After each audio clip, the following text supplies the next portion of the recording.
নমস্কার। কবি সুকান্ত আচার্যের কলমে পতাকার 5 রং।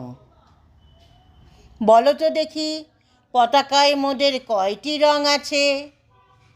শিক্ষক এসে শুধালেন হেসে দ্বিতীয় শ্রেণীর কাছে। একসাথে মিলে সব ছেলে বলে চিৎকার করে জোরে, 3টি বর্ণ রয়েছে রাঙানো জাতীয় পতাকা জুড়ে।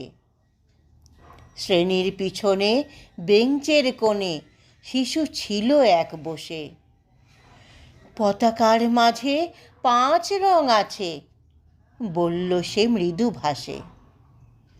কথা তার শুনে বাকি শিশুগণে হেসে খায় লুটোপুটি। শিক্ষক রেগে বলেন হেঁকে, বোঝাও কি করে 5টি? মাথা নিচু করে ভয়ার্ত স্বরে সরল শিশুটি বলে, ওপরে গেরুয়া, মাঝখানে সাদা, সবুজ আছে তার তলে, আর আছে আঁকা গোলাকার চাকা, নীল রং আছে এতে। শিক্ষক বলে, এটিকে ধরলে তবুও হচ্ছে 4টে। অবোধ শিশুটি বলল তখন, রং আছে আর এক। লাল লাল ছোপ দাগ দেখা যায় ওই পতাকার মাঝে। বাবাকে যখন আনলে ওরা কফিনের ঢাকা খুলে, জড়ানো হয়েছে দেহখানা তার পতাকা আর ফুলে।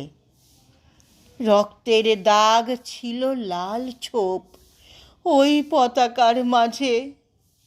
এই নিয়ে মোট হলো 5টি। এবার তো ঠিক আছে? সরল শিশুটির জবাবখানি কাঁপিয়ে দিল বুক। অশ্রু এলো নয়ন ভরে, শুকনো হলো মুখ। আজও যারা দেশের জন্য করছে বলিদান, স্বাধীনতার শহীদ সম তাদের অমর প্রাণ। হয়েছি স্বাধীন, পেরিয়ে গেছে 76টি বছর। দেশ বাঁচাতে যাচ্ছে যে প্রাণ, রাখছি কি তার খবর?